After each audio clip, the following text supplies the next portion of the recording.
嗱，我啱先咬落去嗰隻已經係細嘅，佢有爆開嘅感覺嘅。咁外邊嘅脆漿咧就唔係嗰種話甩嚟嚟啊，好飽。因為呢啲咧係要叫多個人先得嘅，甚至乎呢個都有啲力不從心。咁你即係你話，哎呀，同番禺嗰啲現場拉薄到張紙咁，你不能夠咁比。啲點心就咁一籠一籠擺咗喺度，佢就唔係推車仔嘅。咁熟客咧就同佢講啊，我要乜嘢嘢咁咯。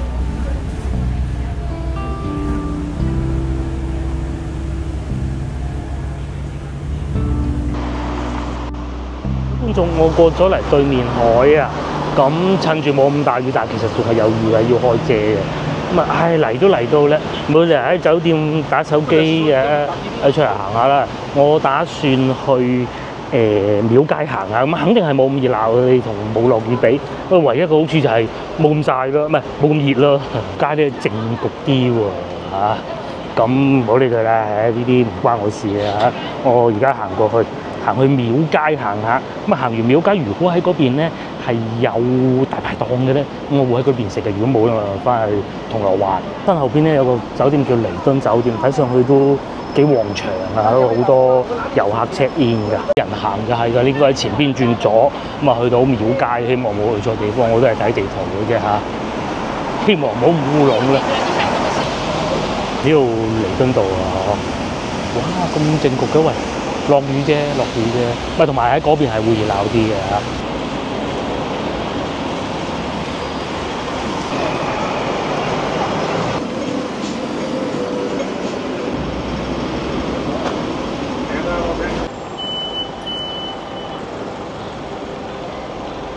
咧餐廳裏邊好多人嘅喎，坐滿嘅喎，係啊，即係可能都其實我覺得最大問題係落雨嘅啫嚇。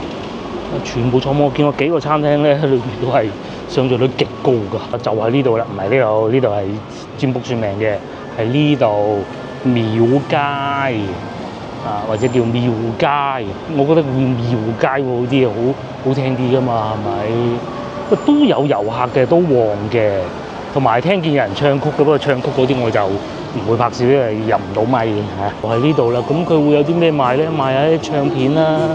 賣下啲香港啦嚇，天雨嘅關係咧，好多鋪頭都冇開門啊，賣下手信咯。咁啊有外國遊客嚟到嘅，見到係，不過同其實大灣區其他夜市都係差唔多，不過當然呢個係頂流嚟㗎啦嚇，好多地方都係學廟街嘅啫。咁有啲咩賣咧？有啲恭喜發財嗰啲咧都係，邊有啲玉石啊咁咯。咁啊聽講啊，以前咧有人唱曲㗎，定唔知係裏邊嗰啲鋪頭咧，係啊話賣唐裝啦。我曾經有冇嚟過啦？不過夜晚就肯定冇嚟過嘅，我係第一次嚟嘅啫。大獅子咧，幾大隻獅子，上邊就掛咗好多燈籠嘅。咁啊右邊就會有啲酒吧啦，我估應該係。斜對面咧就有個大排檔嘅。呢個大排檔據說都好出名嘅，好多人食㗎喎。我會唔會喺呢度食嘢好啲咧？睇上去幾好喎，全部都係大排檔嚟嘅。咁啊炒個小菜啊咁呢啲咯，多嘅可以啊，唔使翻去鵝頸橋嗰度啊，係嘛？你翻到去冇咁啊，好少有洋人咁咯喎。成個廟街咧最旺就係呢度，睇埋先嚇。再睇埋先，喺一路行到尾都係有好多燈籠嘅。咁其實我極有理由相信咧，如果唔係因為落雨嘅話咧，應該係會旺得多嘅。好多鋪頭唔開門咯。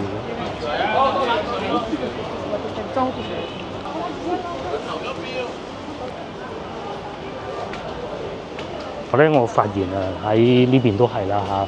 我翻到去軒尼詩道嗰邊咧，好多麻雀館啊嚇，門口。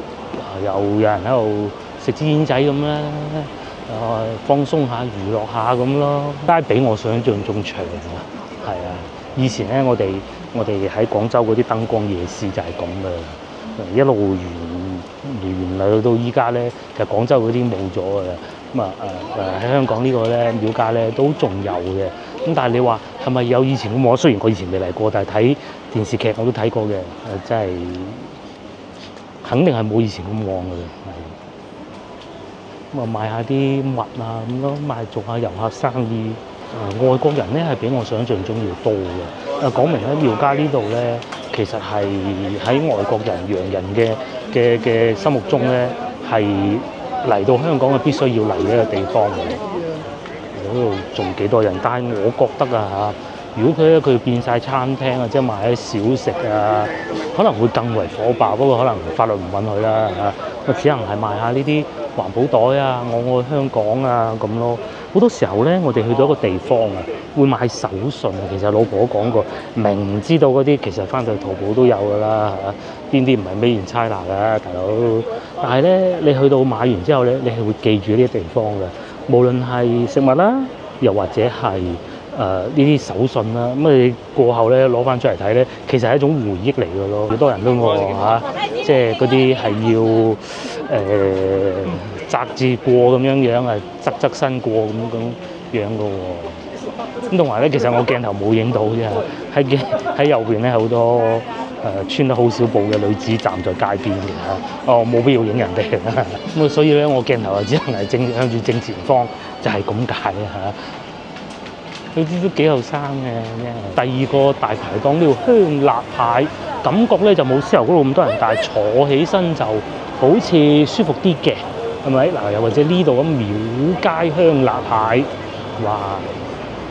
再嚟呢度咧，原來已經有啲小食㗎啦。咁我係唔會食嘅嚇，唔係佢唔好食，我未食過點知？不過係好事嚟㗎，我覺得應該係要咁樣嘅。即係嚟到廣東地方唔講食，講咩啊？有啲咩啊？美食皇后呢啲係 BBQ 串啦，後邊嗰啲係菠蘿油，我見到烤羊肉。於呢邊咧大啤咁開心嘅喎。呢邊咧就一啲滷水啦，又或者係烤肉啦、五香雞雜啦。其實咧同我哋去到其他地方，甚至乎廣西啊、海南咧差不多。咁但係呢度企理啲咯，會冇嗰啲咁成地垃圾啊，梗係唔得㗎啦，係咪先？煙塵滾滾啊，咁但係都好克制咯。最起碼冇咁多垃圾。漢堡包不過人哋收咗工，煎釀三寶都唔貴喎，20蚊一份啊！哇！呢度仲有出力揼嘅檸檬茶啦，呢個係一個表演嚟嘅檸檬茶，又或者雞蛋仔啦。咁嚟到呢度咧就行完啦，地中海美食以及前邊咧仲有幾隻熊貓喺度做咩咧？喺度全運會啊，應該係嗰啲，就係咁啦，咁啊行完啦。因為前邊咧就佐敦道，行過啦。我想去翻中間嗰檔睇下有冇位食嘢嚇。咁啊炒兩個小菜，千祈唔好咁大份，一食就飽，成晚瞓唔着嗰啲咧，不必。而家翻過去，主席都應該唔食㗎啦。呢邊啲大排檔都係啲辣蟹嚟嘅，唔適合。咁前邊睇上去都幾熱鬧嘅，不過已經唔係廟街呢個區域㗎啦，咁咪算啦。所以咧，先頭我行過都話，其實最旺嘅地方咧就係餐廳，因為而家咧其實差唔多9點嘅啫，好多咧都係食肆最旺嘅時候咯，甚至乎連賣檸檬茶都可以咁旺㗎。香港街頭美食正啊，賣咖喱魚蛋、魚肉燒賣。如果唔係我諗住食大排檔咧，我會食個魚肉燒。低咗啦，榮發大排檔。咁啊，最初我唔係食呢間嘅，真係純粹行過嘅啫。咁正如先頭所講啊，炒啲小菜啊，炒聖子呢個幾好，白灼蝦就不必啦嚇。炒蜆呢啲都可以，蒜蓉蒸蝦、白鱔、烏頭都有，海斑都係168 OK 喎。蠔油芝士中蝦可以啊，又或者炸鯪魚球就不必啦。椒鹽泥鯭睇上去幾好喎，魷魚、九肚魚、白飯魚、避風塘茄子、椒鹽骨，中式牛柳、西檸雞，咁都係大排檔小食啦。鯪魚油菜、芙蓉蛋，幾多唔錯。夠鑊氣啦呢啲。呢個時候咧又落起大雨嚟啦，仲要係好大嗰隻添。餐廳呢度咧一樣係咁火爆嘅喎。先咧就同老闆傾過，如果唔係今日咁大雨咧，一定唔會有位嘅。咁睇嚟我幾好彩啊嚇！咁咧所以咧就叫過一個咁樣嘅，係啦，叫咗2個小菜。我呢張台啊，個客人啊都係啱啱行開咋，俾我攞到個位。一個送上嚟啱啱炸起嘅生蠔，咁咧酥炸生蠔咁鬼大隻嘅喎，咁其實真係唔貴嘅，呢個價錢好合理。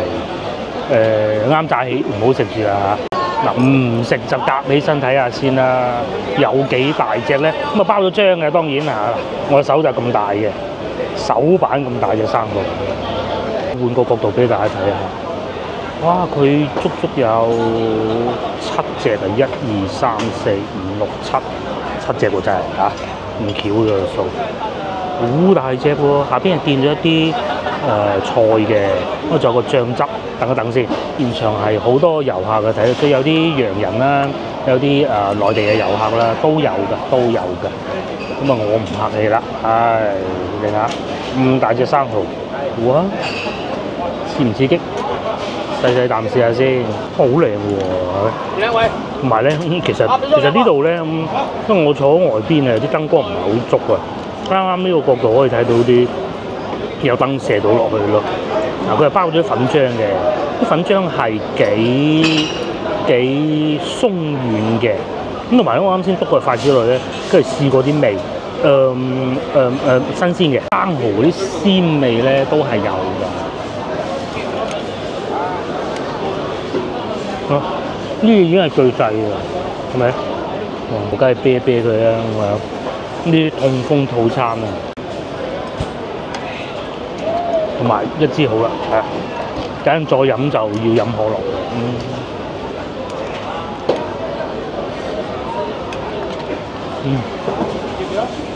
同埋老細都幾好傾。嗱，我啱先咬落去嗰隻已經係滯嘅，佢有爆開嘅感覺嘅。咁外邊嘅脆漿咧，就唔係嗰種話甩嚟啊，脆漿還脆漿啊，蠔還蠔啊，唔係嗰種感覺嘅。佢中間係嫩嘅，外邊係脆嘅。咁啊，上邊呢啲應該係避風塘碎碎，係啊。咁啊，家姐有嘅。哇！接落嚟咧就蒜蓉粉絲生蠔都到埋啦。試下個生語無倫次啦，唔係生蠔，呢個係蒜蓉粉絲。咁樣，即係拍咗佢出嚟，然之後撈。有汁啊嘛。哦。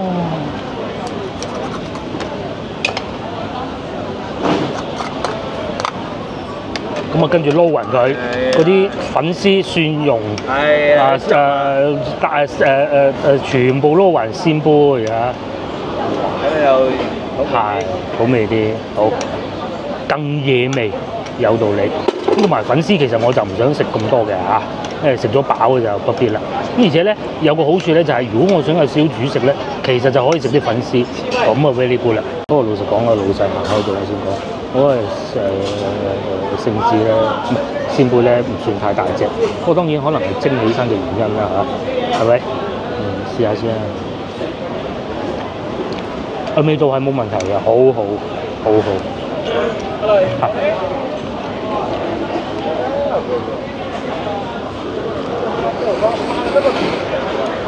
個蒜蓉靚喎，佢係炸過嘅。肯定炸過金銀蒜嗰種嚟嘅，唔知有冇顏咧？啲粉絲又索到佢嘅汁，又唔會好油，哇！呢個好喎。嗱，如果佢再大隻啲，有嗰種係有個波，當然可能係時節嘅原因啦。哇！咁啊真係更好。跟住咧，又嚟一個。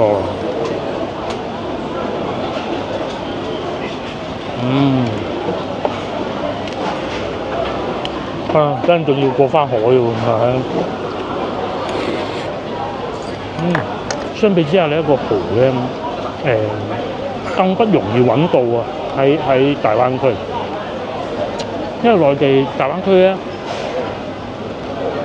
咁嘅做法唔多啊，冇咁大隻㗎，係啊。其實我真係唔係好明啊，因為其實蠔都有啦嚇，佢好少會做到咁大隻嘅。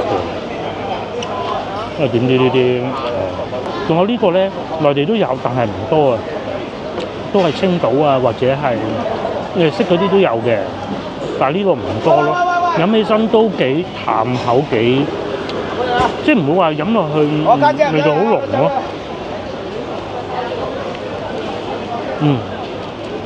不過咧啤酒啲嘢都係因人而異嘅，譬如話好似我以前咁，要睇場景咯。譬如話燒嘢食咁，其實中意啲濃味啲，可能會係用翻藍帶啦嚇。大排檔咧就唔好帶啦，妹啦係嘛。繼續呢個茄汁嚟㗎，唔係豉油嚟嘅。點咗之後咧冇咁油膩。然之後個蠔咧喺個口裏邊咧，呢個角度睇到啦，好紮實啊！原先頭先講唔係嗰種甩甩嚟嚟啊，脆漿還脆漿啊，蠔還蠔嗰種啊，同埋呢個背柱呢部分都夠大啦。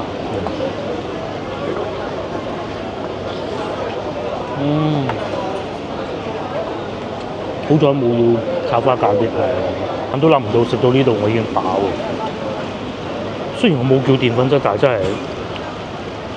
好飽。因為呢啲咧係要叫多個人先得嘅，甚至乎連呢個都有啲力不從心啊！落緊雨，不過好處就係冇咁熱咯。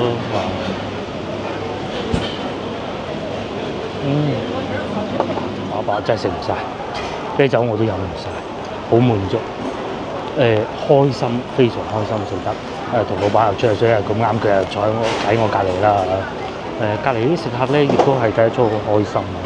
即使係咁大雨都好啦，係嘛？呢一啲外國人食得幾過癮唔使聽人唱歌跳舞嘅，打包啦，非常之好，仲有少少打包添。睇下今晚食唔食啦不過蠔係唔可以過夜嘅正，真係好正。同埋同阿老細傾偈，原來佢好近我嘅，佢係早幾日仲喺海珠中路咁啊！大家知道我喺邊度翻工，都知道好近嘅啦。講起地名出嚟，佢全部都講得出嘅。係啊，西門口我知啊，梗係知啊。西門口我早幾日仲喺嗰度嚟，阿老細講啊，幾開心咁樣。我就去翻彌敦道睇下有冇車坐，冇車坐就小巴，又或者係巴士都得嘅。咁我唔再行啊！咁大雨真係冇必要㗎幾開心，幾開心。只可惜就係太大雨。計劃啦，因為我而家唔再拍攝啦。如果冇落雨，我可能會去油麻地行下嘅，咁但係冇辦法啦嚇。咁我聽朝一早會起身，因為灣仔附近啊嘛。咁去翻上次同老婆去過嘅灣仔嗰度食個早餐。咁然之後咧就過去長洲島計劃係咁嘅。咁睇天氣啦，都係彌敦道。我要睇下用咩交通工具先得。坐港鐵港鐵咧都係冇搞咁多嘢喺呢度過去。同埋因為多翻啲人人氣多翻啲啦。好多人咧應該係先頭我話冇人咧，佢去咗食飯嘛。咁而家食飽飽咁咪出翻嚟咯，香港人咧好晏收工嘅。我喺群組度都有觀眾都話8點幾先收工㗎，咁正常㗎啦，正常㗎啦。轉頭真係幾開心食得，即係你話係咪啲味道無與倫比，也未至於嗱。好老實講啊，嗰個扇貝咧，我哋去到南沙咧都可能會做得好，但係氛圍咧就真冇啦，真冇啊！哇，好大雨啊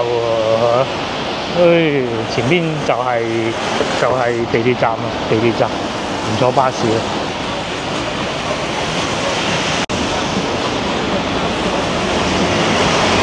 先頭有觀眾都推介呢個容哥陳皮燒鵝俾我㗎，咁喺呢度行過。如果我先頭咧係即係嗰度冇位或者不如理想啦，其實我就會去呢個㗎啦。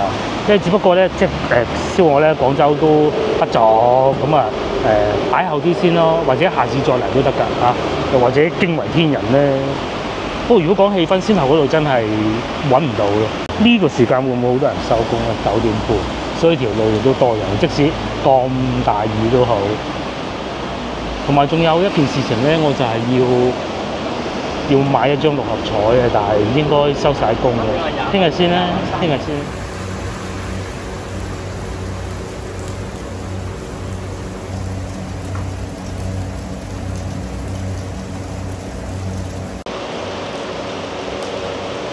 觀眾早晨，哇！而家即係大家睇到我今次嚟香港影片咧，係每一秒鐘都喺度落緊雨嘅，真係，唉！講下古仔先，咁啊，其實琴晚係瞓得好，因為攰啊嘛，琴日咁梗係瞓得好噶啦。冷氣啊好夠嘅，咁咧到4點零鐘醒咗嘅時候咧，咁我就諗住瞓翻啦，咁又睇下啲影片撈出嚟點啊，各種啊，搞下個電腦啊，這樣那樣啊，竟然瞓唔翻。咁竟然瞓唔翻咧，咁我就坐下睇下手機，諗住會瞓得着啦，跟住突然間閃咗下，我話唔係喎，其實我又唔係好怕呢啲嘅。咁啊有啲聲音啦，唔知我唔知咩聲啊，咁啊總之疑神疑鬼啦個人咁啊都差唔多天光啦，5點幾啦，不如去食早餐啦咁啊然之後就落嚟咯，係啊，諗住去深水埗飲茶嘅，咁啊最尾就不如既然都深水埗啦，不如就坐遠啲去到牛池灣嗰邊飲茶嘅。咁後來我知道啲咩聲，閃咗下原來係閃電嚟嘅，嗰啲怪聲咧，其實原來係落雨嘅聲嚟嘅，又落雨陰公，雨停咗少少嚇，但係都要開遮嘅，大家睇見啦。咁我咧就會喺呢度坐巴士，對面咧南洋酒店，咁咧喺度坐應該係101號。咁啊，去到睇下係咪呢度先？係呢個巴士站，係對面101巴士啊，喺南洋酒店上車嘅。咁車應該未到嘅，因為大概仲有10零分鐘啊。咁啊，過去等車。呢個就係香港的早上啊。咁其實琴晚都好瞓嘅。一件事情就係呢個冷氣夠同埋個人夠攰嘅。我過馬路先。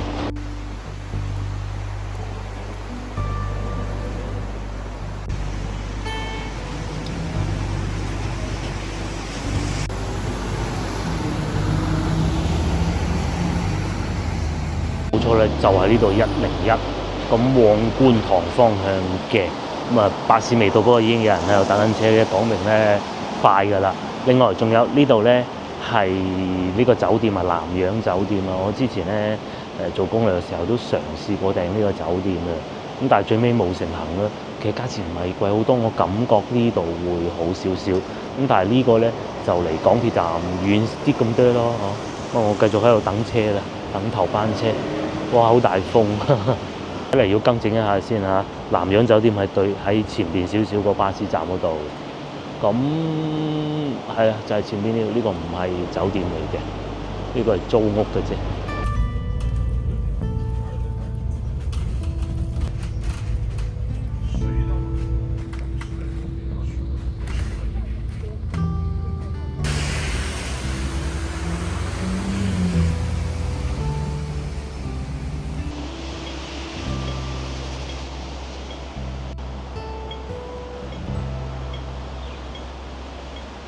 各位觀眾終於嚟到咗啦，咁而家係6點半啊，正啊，比想象中快啊。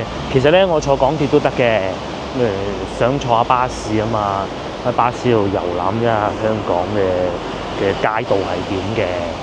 咁我去一個叫做龍城茶樓嘅地方，應該冇記錯啦。咁喺呢度行過去都仲要7-8分鐘㗎嚇。咁啊時間其實啱啱好，唔係喎，嗰啲雨咧係突然間又會有一陣咁樣㗎。唔好理佢啦，行到再講。呢度係牛池灣街市啊，都仲未開工啊，啲檔販搬緊貨咯。咁至於我咧就繼續喺呢度行翻落去下邊，往嗰個方向行過去。真係喎，全部都未開門，都幾大嘅，睇得出。喺呢度落去。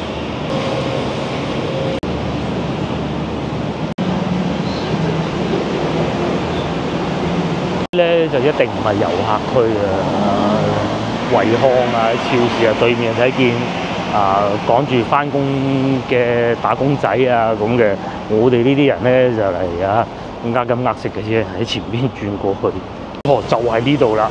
咁嘅先後咧喺嗰度出嚟咧，我喺路上撞到一位觀眾啊，睇過我頻道咁，我問佢係咪呢度咯，佢話：我啱喺嗰度飲完啫嘛，咁啊啱噶啦，冇錯噶啦，呢度係其中一個我知道。咁我就唔係主要揀呢間，但係都冇問題嘅。呢度好有生活氣息啦，水果店啦，啱啱開門，兩邊都係水果店。呢度應該算係牛池灣啦啩。前邊又有一個茶樓，咁我揀翻我想去嗰間睇下咩樣先。如果冇，其實就算呢啲都，不過呢個唔係茶。呢啲 app 咧都唔係好準啊，因為咧其實先頭我喺對面嘅時候咧，其實我係彩虹嗰個站啊嘛。其實咧應該行地鐵站下邊會方便好多嘅。嗱，譬如好似而家咁咧，其實我又揾唔翻啦。佢好似係錯咗咁，呢個人成係點咧？我唔知啊。隨便坐好似呢啲咁係茶餐廳嚟嘅啫，應該係嗰個方向嘅，嗰個方向嘅，睇咗先。消息就係而家啲雨勢又開始變大咯，咁啊唔好理佢啦，最緊要有好嘢食啫。過去睇睇，應該係呢一度。啱嘅，呢度有一個，呢度有一個，咁我係屬意喺呢度食嘅。咁但係咧，之前我查咗資料啦，坐外邊咧就可能會有人食煙仔咯。咁坐裏邊就冇咁好氣氛咯。睇你點揀啲點心就咁一籠一籠擺咗喺度，佢就唔係推車仔嘅。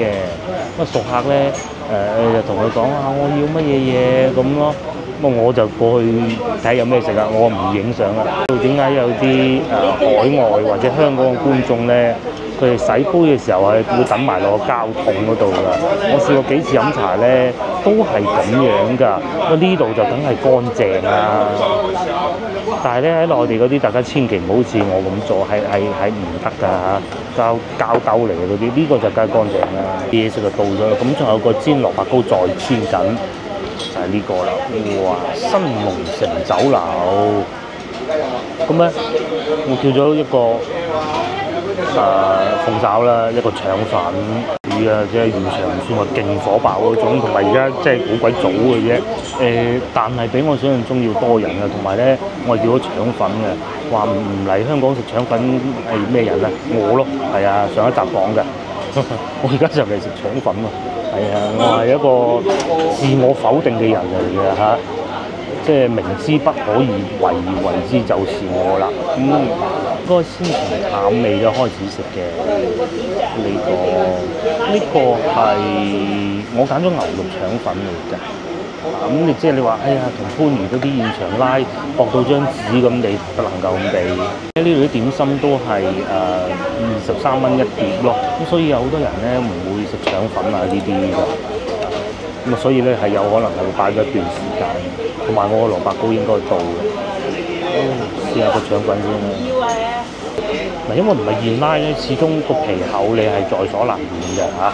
呢個係不爭的事實。咁但係佢裏邊嘅餡料都有肉味嘅，同埋個豉油我幾中意嘅，幾甜口嘅。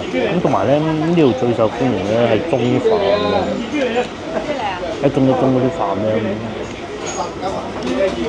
好吸引，不過食咗就飽晒。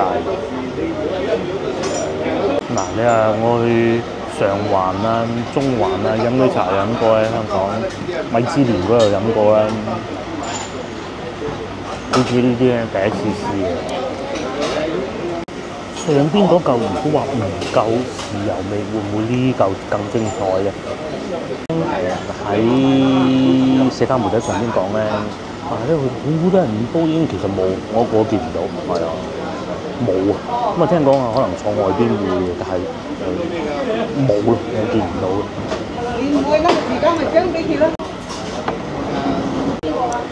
點多啲豉油，更有趣味道，係完全另外一種感覺嘅，係好懷舊嘅食法嚟嘅。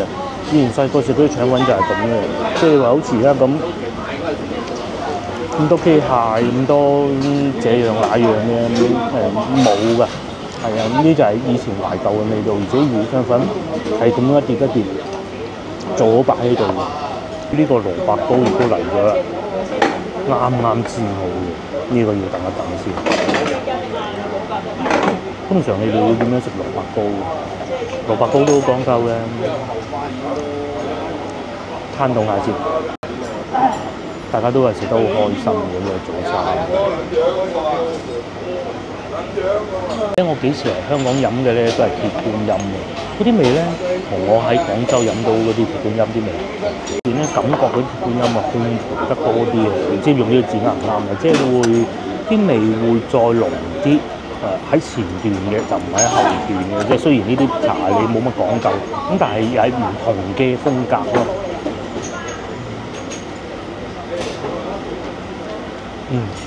冇錯，呢個啦。咁我都講過好多次，我三叔對製作蘿蔔糕係非常有心得。佢簡單同我講過，但係我梗係唔記得啦。咁睇下先，嗱睇得到係有蘿蔔嘅，即係蘿蔔唔係打到溶晒咁嘅。一緊落口咧係有嗰啲臘腸或者臘肉嘅味啊，臘味嘅味啊。咁第二咧，佢唔算散口，即係有時候咧散口犀利咧，講明啲白蘿蔔少得埋啲汁水啊嘛。咁但係佢冇 ，OK。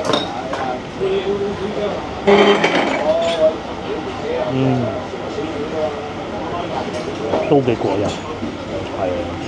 佢煎得都好好嘅，咁係有老仔啱啱煎好嘅。我揀呢度都冇錯，咁早起身係啱嘅。咁啊講下計劃先啦。咁食完呢度食飽之後咧，我就會附近，如果唔大意，我附近行下先。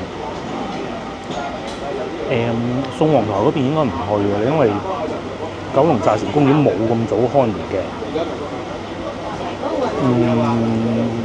或者去土瓜灣行下嗰啲，到時再算啦。但係重點咧就係、我如果唔落雨咧，等陣咧我係想去坐船去長洲島㗎，係啊。咁但係我會先翻到酒店先做咗退房手續先，但係行李擺咗喺嗰度啦。因為我冇理由孭埋我去長洲島啊嘛。糕咧已經係有我三叔做嘅水準啦。而且煎起身咧真係呢個啱啱脆，裏邊係嫩嘅。有少少肉味，仲有嗰啲蘿蔔咧係唔可以有渣嘅，因為嗰個拿捏分寸要好好先得嘅。因為我老婆咁煮蘿蔔啊，唔識，其實就係懶，佢冇收咗火等佢浸。咁咧，如果係燜牛腩啊，或者擺啲湯裏邊咧，其實個蘿蔔咧腍啲都冇問題㗎。但係咧，如果做蘿蔔糕得太腍咧，出晒水軟地地咧，咁就會散嘅喎。所以咧，控制火候非常重要喺個蘿蔔嗰度。呢啲係我阿叔教我嘅。嗱，好老實講啊嚇，腸粉咧，因為佢拉好嘅，肯定冇話番禺啊或者用翻洗慣嗰啲現拉咁驚為天人嘅嗰啲，真係好好嘅。但個蘿蔔糕我喺內地難啊，就只有我阿叔整嗰啲咯，又食埋個鳳爪，分量都幾大嘅啦，好似我面前咁。因為我咧就想試多啲味道，其實呢個可以唔要嘅，淨係要呢兩個。熟客咁，梗係食個中飯咁啊，夠飽嘅咯噃嚇。試埋鳳爪先，鳳爪你唔好睇佢色水咁深嘅，其實啲味道又唔會話太重㗎。早餐嚟講算可以嘅，早餐因為味覺咧未有咁明敏啊，即係一啲比較濃味嘅東西打開個味蕾咁樣，每個人都唔同嘅。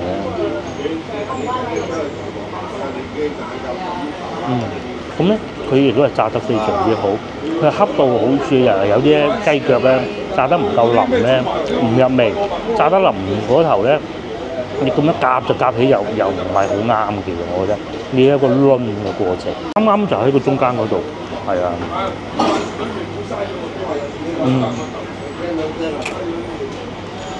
咁你一個咁樣攆嘅過程啊嘛，係咪？咁如果我係熟客咁計啊，我應該會叫個鳳爪排骨飯咁就應該係最完美嘅。哇！如果呢個配埋一個白飯。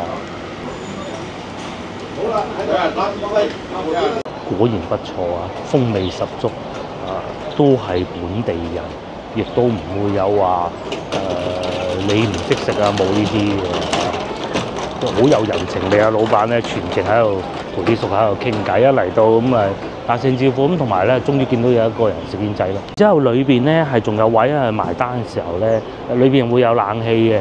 咁今日冇冷氣接受到嘅，但係如果係平時嘅話，可能有冷氣會好啲咯。咁啊，肯定係要搭台㗎啦嚇。近牛池灣村喎，真係喺我心目中係好少嚟到呢度。咁至於你話啲味道係咪驚為天人啦？如何咁啊？不是的。依家咧又開始落起雨上嚟啦。咁啊，我都周圍行下啦，食飽飽，冇咁快翻去酒店嘅。去到翻去酒店其實好快嘅。呢個係街市嚟嘅，先頭我行過㗎啦。即使唔係先頭嗰度飲茶啊，好似呢啲茶餐廳咁，都係好本地風味嘅。OK 嘅，同埋咧呢邊咧啲人唔係太喜歡着衫啊。雨咧又大起身咯，都幾攞命啊！慢慢行咧，慢慢行。有餃子啦，超級市場，嗰度喺小超市嚟嘅。咁呢邊就港式茶餐廳啊，食下多士啊嗰啲咁咯。仲有剪頭髮啦、賣肉啦，其實同我哋廣州嘅都相差無幾，唔係話有好大不一樣的。我買水果啊，28蚊係賣緊蘋果嘅，28蚊4斤，睇唔到嘅。一次咧行出條路度咧就落雨嘅喎，唔知大家發唔發現咧？即係趁佢唔注意嘅時候咧，行嗰幾步咧就冇落雨嘅咯。我仲想去土瓜灣行下嘅，可惜呢度去土瓜灣好近。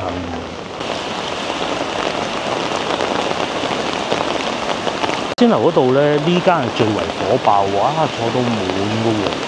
呢個係茶餐廳，嗱呢個咧啲腸粉咧應該就係會比較好啊。好老實講，先頭如果真係要詬病嘅腸粉，不過都係嗰句，你冇得要求咁多人。呢度咧就現場拉嘅腸粉嚟㗎啦，係咪？同番禺一樣嘅，順德嗰啲。至於街市呢度亦都開始熱鬧起身啦。我經過呢度行翻出去嘅啫，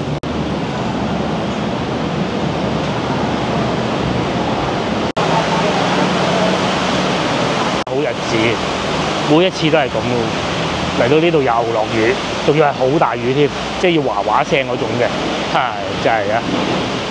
咁交關嘅咧，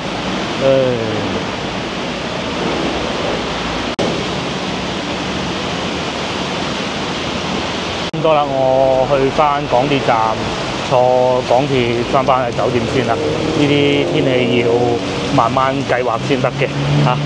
而家7點15分應該係。Hello，又翻到嚟銅鑼灣啦，咁都幾快嘅。我而家仲喺度諗緊，究竟去唔去長洲？先頭坐港鐵嘅時候咧，喺車廂度咧，我睇咗好多社交媒體講好吸引嘅長洲。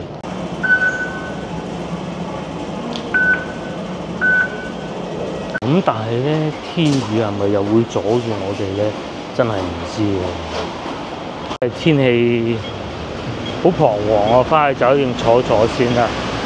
我最遲要9點鐘做決定嚇，或者8點半，因為而家咧其實都唔係好晏嘅，啱過7點半嘅咋。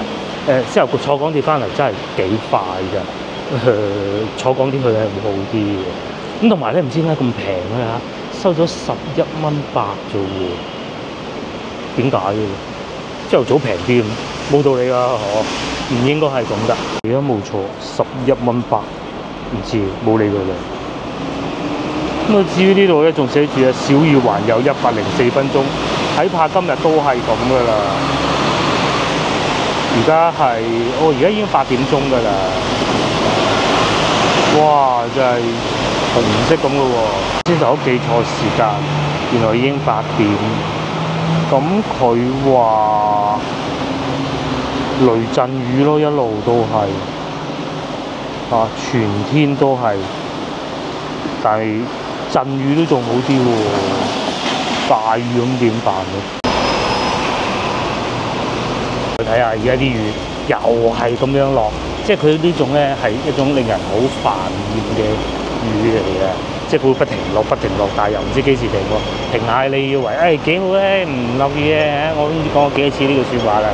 又落過，我都講咗一日啊24小時，我從琴日開始到依家不停喺度講緊呢句説話。咁但係咧市區呢啲旅遊景點，其實我都好多地方都去過啦。咁再去咩？譬如話譬如話去北角咁啦，咁啊，但係又係落雨，咁我睇得啲咩咧？行商場我又唔係好想，好苦惱啊！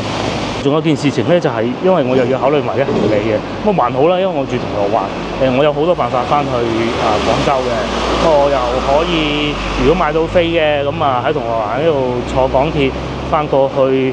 柯士甸嗰邊坐高鐵又得啦，係嘛？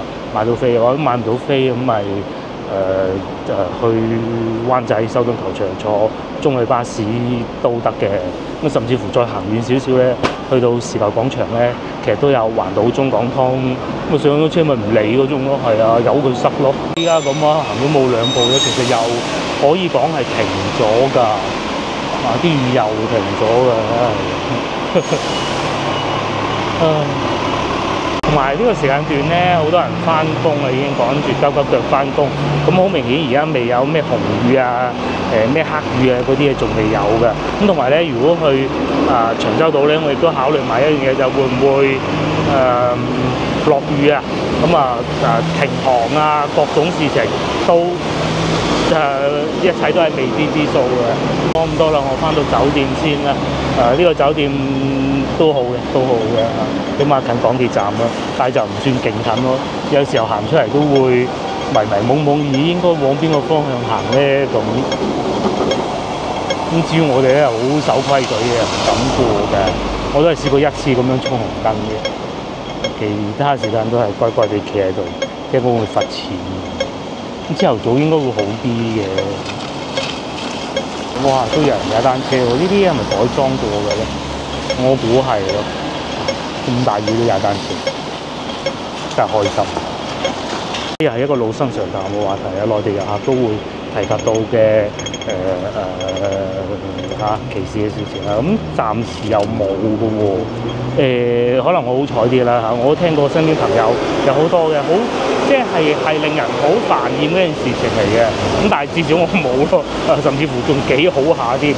包括上一次咧，其實我冇講嘅，我上星期嚟嘅時候咧，咁我去修頓球場嗰邊坐車嘅，一係拎住個咁嘅袋，不過唔係呢個嚇。咁行下跌咗落地下，其實真係俾食環署捉住就大鬼鑊㗎。但係後邊有位女士咧，又幫我執翻。先生，佢跌咗嘢，幫我執翻，咁唔該咯，係咪？咁幾 nice 嘅，其實冇乜嘢。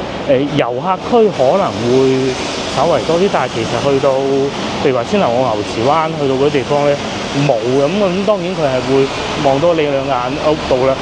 你遊客喎咁好啦，咁我翻上酒店先執好行李我係會擺喺酒店呢度嘅。究竟去唔去長洲島咧？下集見。